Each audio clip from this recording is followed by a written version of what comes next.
kinerja saya, Hori Aryani, mahasiswa PPG dalam jabatan Bat 1 Universitas Islam Negeri Kiai Haji Abdurrahman Wahid Pekalongan tahun 2023 dengan nomor induk mahasiswa 207222546.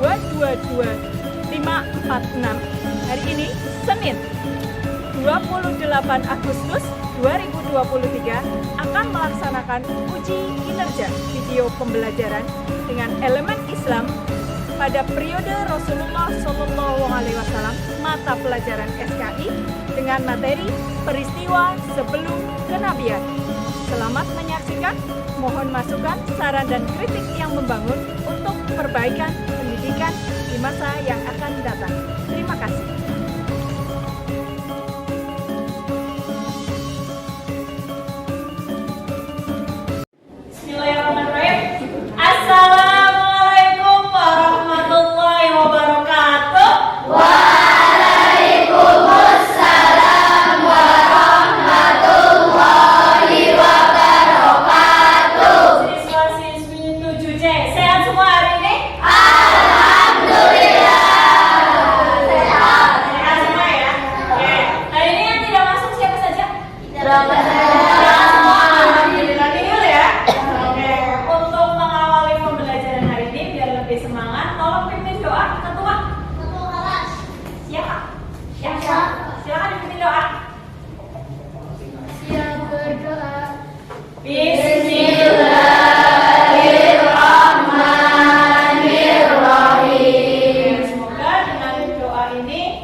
Belajar bersama. Bertemu lagi dengan Bu Maria ini pada mata pelajaran sejarah kebudayaan Islam.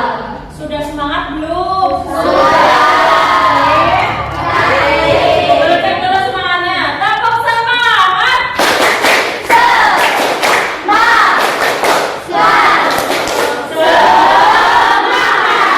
Alhamdulillah. Semuanya boy semangat banget ya. Soalnya dan mulai bisa di depan. Biasanya kan minggir ya. Yang panas berarti masih harus banyak istighfar. Oke, kita lanjut ke pelajaran kita hari ini. Setelah kemarin kita belajar tentang bangsa Arab sebelum Islam. Hari ini kita memasuki materi baru. Apa yang materinya? Materi kita untuk hari ini adalah peristiwa sebelum kenabian. Sudah tahu nabi siapa yang akan kita bahas hari ini? Siapa?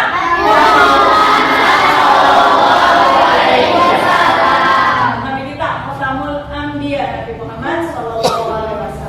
Kemarin masih ada kaitannya dengan pelajaran kemarin ya, karena kita mempelajari bangsa Arab sebelum Islam. Nah, ini memasuki peristiwa sebelum kenabian. Apa sih manfaatnya kita belajar sejarah dan peristiwa sebelum kenabian? Kira-kira apa?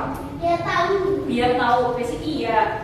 Selain biar tahu, diharapkan setelah kalian mempelajari ini, kalian bukan hanya tahu saja, tapi paling tidak bisa mengambil hikmah, teladan khususnya dari Nabi kita, Nabi Muhammad SAW. Dengan mempelajari masa lalu, ya kita bisa mempersiapkan masa depan. Masa depan.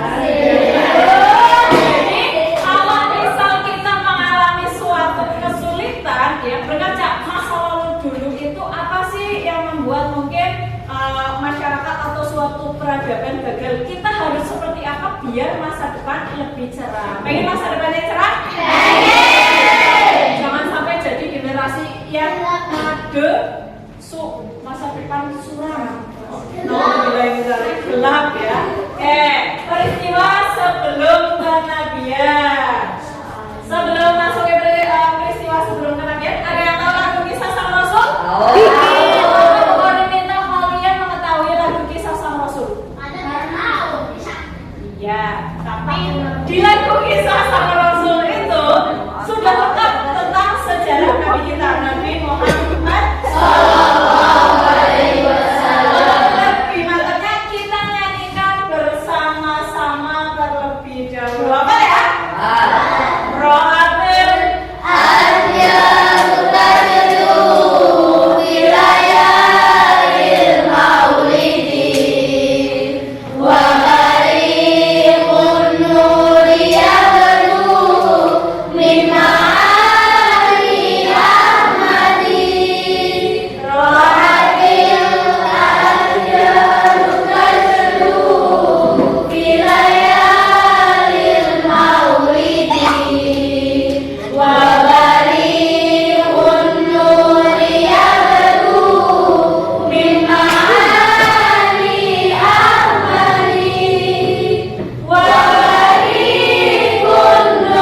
gajah. Gede apa kecil?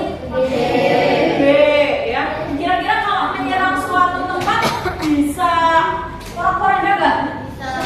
Sangat bisa. Tapi apakah kabarnya bisa porak-poranda? Tidak. Kenapa? Dengan kekuasaan Allah, Allah mengutus burung ababil membawa kerikil dari neraka untuk menyerang pasukan gajah dari Raja Abraham. Begitulah orang-orang yang mereka menistakan agama Islam, ya. Mereka langsung kena azab. Tapi bukan film ini, ya. Langsung kena azab. Raja Abraham juga seperti itu, dia langsung diazab oleh Allah sehingga menemui ajalnya. Rasulullah lahir pada tahun gajah, tepatnya di kampung Bani Hashim, bagian dari silsilah suku Quraisy. Ya. Ayahnya adalah Abdullah, ibunya Aminah. Nah, beliau ketika lahir itu dalam kondisi yatim karena ayahnya wafat ketika 2 bulan di kandungan. Ya, kakeknya Abdul Muthalib. Kelahiran Rasul itu menjadi berita menggembirakan. Ya, jadi ketika Rasul lahir dikabarkan saat itu di bangsa Arab itu belum ada agama Islam, ya, tapi ada banyak penyembah berhala. Salah satunya adalah kaum Majusi yang mereka menyembah api. Ya. Saat Rasul lahir, apa yang terjadi pada apinya kaum Majusi? Apinya tiba-tiba padam. Nah, dari situ Rasulullah bahkan baru lahir itu sudah membawa perubahan, ya, membuat semua orang senang dengan kelahirannya, ya. Ketika kecil, adanya orang Quraisy itu anak-anak yang dilahirkan akan dititipkan ke desa yang hidupnya di desa.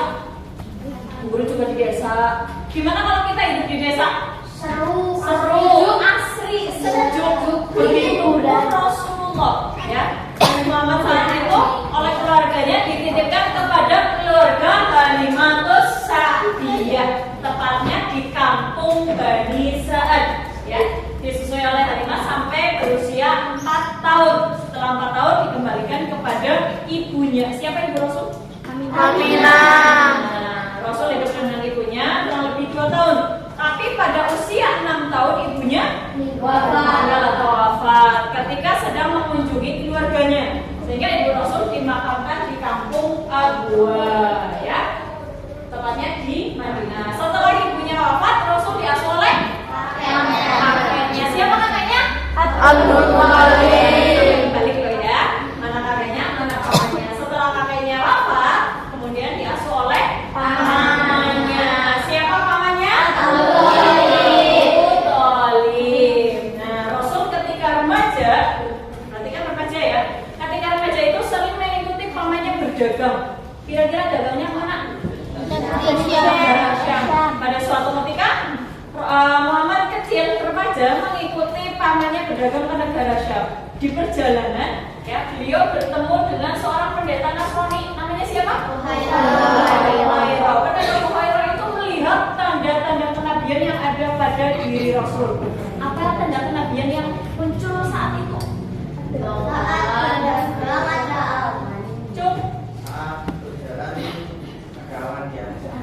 Ada apa? Apa awalnya mengikuti? Awalnya mengikuti. Berikut dong. Ya, betul. Ketika rombongan Rasul berjalan melintasi gurun pasir, kan panas tuh, panas nggak? Panas lah. Ya, di sini aja kadang panas. Apalagi kalau lihat dia, panas banget. Ketika berjalan melintasi gurun pasir, awalnya itu selalu mengikuti rombongan Muhammad saat itu. Nah, pendeta Buhairah yang melihat tanda-tanda kenabian, kemudian menemui Muhammad dan pamannya, menyampaikan agar Muhammad dijaga betul-betul jangan sampai celaka, karena dia sudah memunculkan tanda kenabian akan menjadi orang besar, akan menjadi nabi terakhir, ya, yang akan membawa ajaran baru, ya.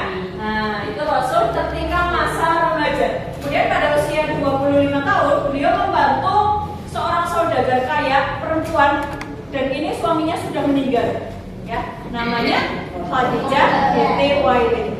Setelah membantu dagangannya laris, terus enggak kalau dagang laris, untungnya banyak, seneng banget kan, ya. Nah, dari situ Khadijah merasa tertarik sehingga melamar Muhammad. Saat itu Muhammad berusia 25 tahun, Khadijah berusia 40. Beliau menikah ketika berusia 25 tahun, ya, dengan Khadijah binti Khuwailid. Dan suatu ketika pada usia 30 tahun, ya, ketika berusia 30 tahun terjadi suatu peristiwa. Rasul hidupnya di mana? Di Mekah. Apa yang terkenal dari Mekah? Ka'bah, bukan aku loh ya. Nah, yang terkenal di Mekah adalah Ka'bah. Ka'bah itu yang membuat Nabi siapa? Nabi Ibrahim. Sudah lama kan ya? Kira-kira bangunan kalau sudah lama gimana? Mungkin mengalami kerusakan sehingga harus diperbaiki.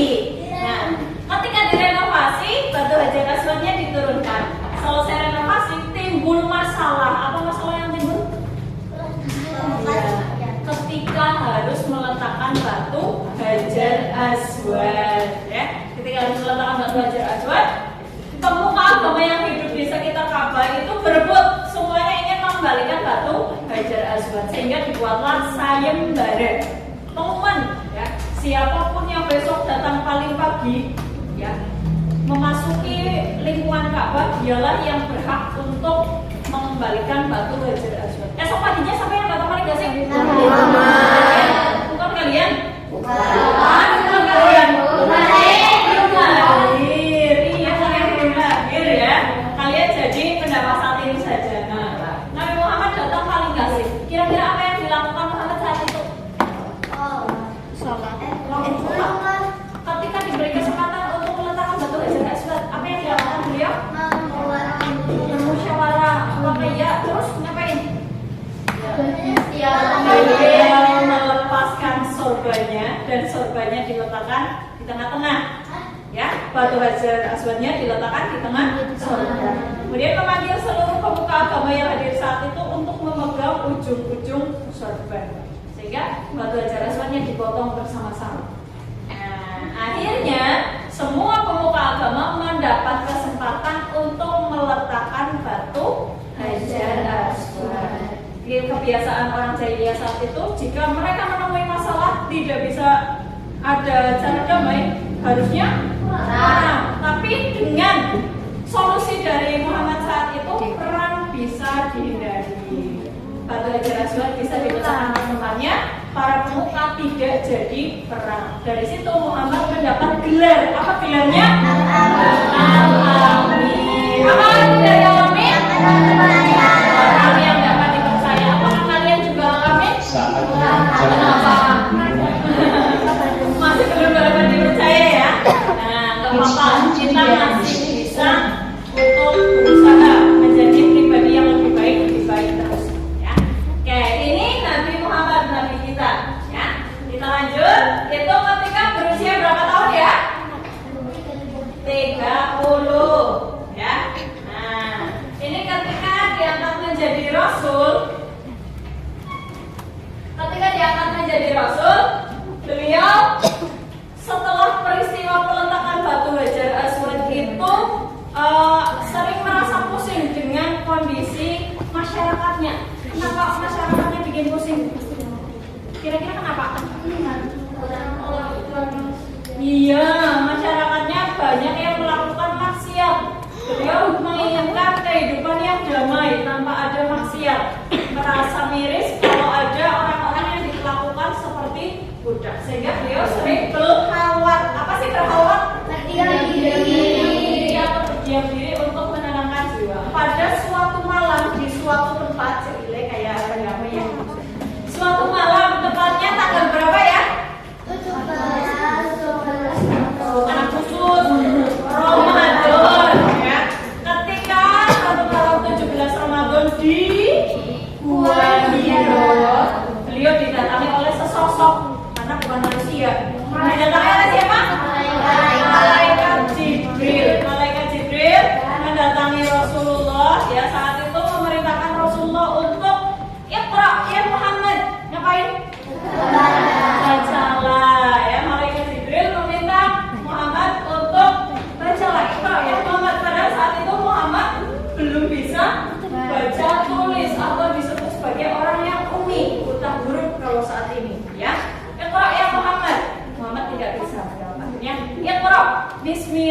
kalladzi khalaqal insana min 'alaq. Iqra wa rabbukal akram alladzi 'allama bil qalam 'allamal insana ma lam ya'lam. Surat apa ya? Surat Al-Alaq ayat 1 sampai 5. Surat ini disebut juga sebagai wahyu yang pertama kali turun.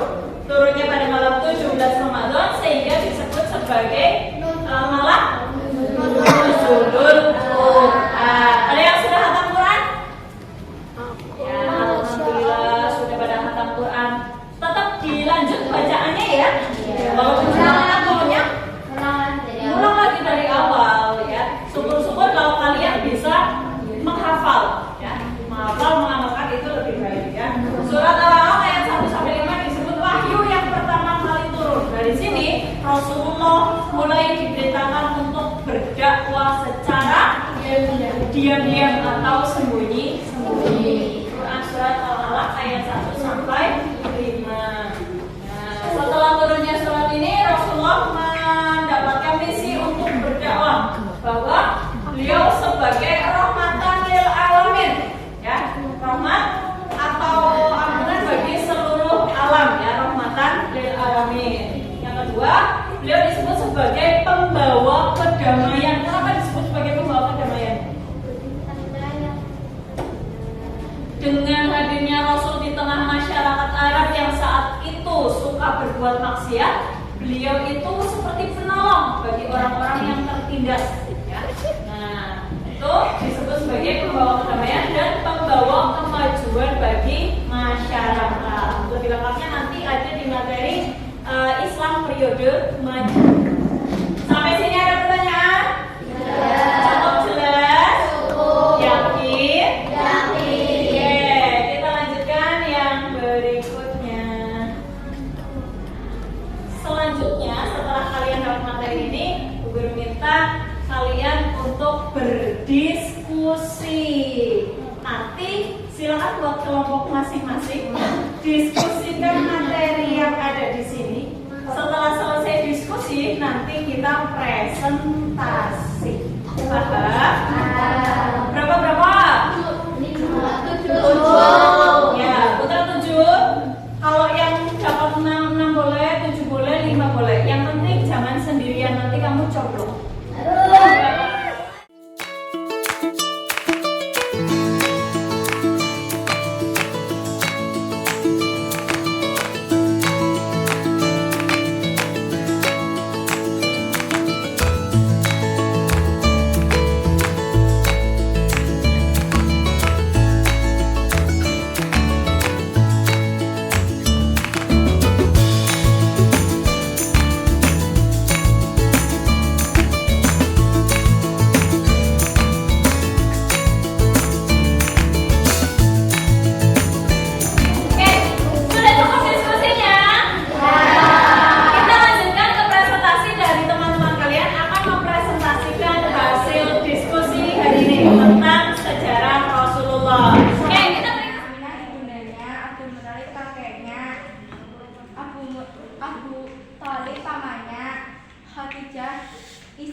Kisah hidupnya?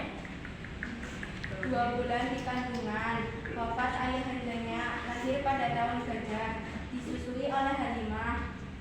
6 tahun wafat ibu tercinta, 8 tahun kakek meninggalkannya, saat kecil penggembala, dagang saat remaja, umur 25 memperistri Khadijah, umur 30 mempersatukan bangsa, umur 40 mendapatkan isyarat. Risalah ya. Oke. Betul semua hasil presentasinya? Betul. Alhamdulillah. Terima kasih, beri tepuk tangannya. Assalamualaikum warahmatullahi wabarakatuh. Waalaikumsalam warahmatullahi wabarakatuh. Oke, demikian hasil presentasi dari hasil diskusi kalian semua. Semua diskusinya hebat-hebat, bagus-bagus. Nanti kalau ada sesi diskusi lagi, kalian bisa lebih semangat lagi, presentasinya lebih bagus lagi. 7 cek, hebat.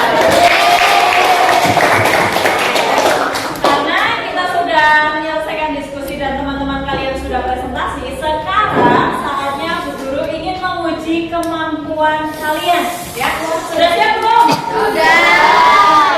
Yang sudah masuk Pak Ambon, nanti silakan masuk saja. Kita mulai, nanti kerjakan sesuai kemampuan kalian. Bila ya, nanti akan muncul peringkat siapa yang paling bisa mengerjakan dengan benar. Kita